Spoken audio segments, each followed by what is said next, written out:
Now this is our Conquistador Mesa, because her Presidio Deluxe skin arrived last night, and with it came the Perla pistol skins for solo or for dual wield pistols, and of course we got the Constella Sayandana as well as part of the Deluxe bundle.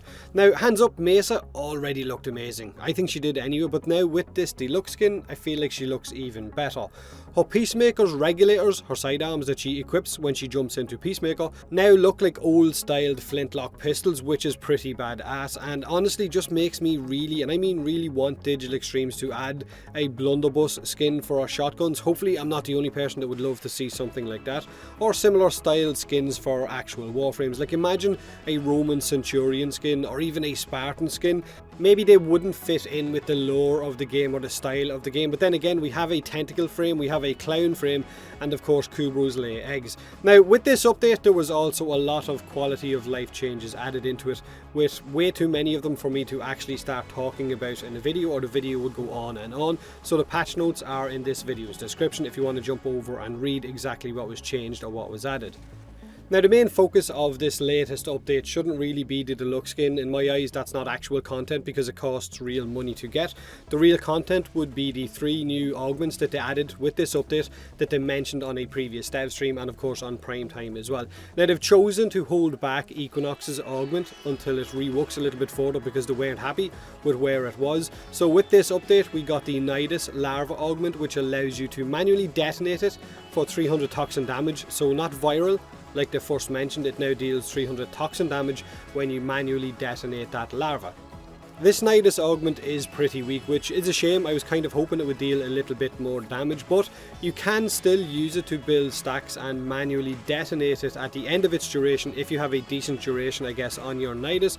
But honestly, if you want to just blow shit up with Larva, the best thing to do would be to bring an explosive weapon like the Lens or the Ogress or something like that, group them up and then just blow them up with that, instead of having to waste a mod slot for an augment that deals really weak damage. Now if I remember correctly, they did mention on the dev stream that this augment was more in line for running low level missions and clearing enemies quickly that way than running sortie level missions and trying to take on level 100 or 150 enemies. So with that in mind, I guess the damage is to be expected. Now we also got Titania's augment for her Razorwing. Whenever you cast an ability in Razorwing you gain a 25% speed and fire rate buff for 8 seconds, and this buff stacks up to 4 times. So I think with my Razorwing build I had almost a 200% buff, and it was very, and I mean very powerful, but I had energy issues and I felt like I would need to drastically change my build's efficiency to fit this augment in. And Titania is one of those frames that almost needs a positive balance of stats on everything in order to function rightly. Also, when in Razorwing you need to manually pick up all energy orbs. There is no mini vacuum when in Razorwing, which kind of sucks. So the augment is very powerful, but it has got some trade-offs, so you're going to have to build around those. And if you can get a build that works for you, then absolutely awesome. Now the best augment out of all of the ones that was added is definitely Harrow's Lasting Covenant augment. Every headshot kill that you get with your Harrow while this Covenant buff is active will increase the duration of that buff by 3 seconds, which doesn't sound like much, not a whole lot.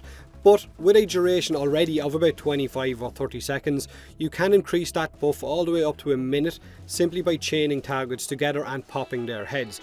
Which means with Harrow, since you're already going to be chaining enemies up and popping their heads as much as possible, this buff could be kept up indefinitely with the right amount of enemies coming towards you. But the big downside to this augment is you will have to trade that invulnerability phase of Covenant on its initial cast, because you can't recast the buff while it's already active, so your survivability may not be what it once was. But on the plus side, you will be hitting a lot harder than you were before. Imagine this on a new core. Imagine running a new core with your Harrow with its massive crit damage multiplier and having this buff active for over a minute at a time. It would literally melt everything. And remember that Lasting Covenant will also buff the hell out of your squad mates and keep the buff active on those as well. Now it nearly feels too good to be true on Harrow, and I've already seen shouts of it being overpowered, so just beware of that before you go wasting form on something that may end up getting fixed I use that term lightly. Now, Double Affinity weekend starts tonight after the dev stream, so I will be leveling droids all weekend till I finally get that 101 of them fully leveled. So feel free to pop over and say a prayer for my sanity. Now let me know what you think of the augments and of course of Mesa's deluxe skin and the pistol skins as well, and that Sayandana. Do me a huge favour and hit that like button if you enjoyed the video, or don't if you didn't. Subscribe for more Warframe, and as always, thanks very much for watching.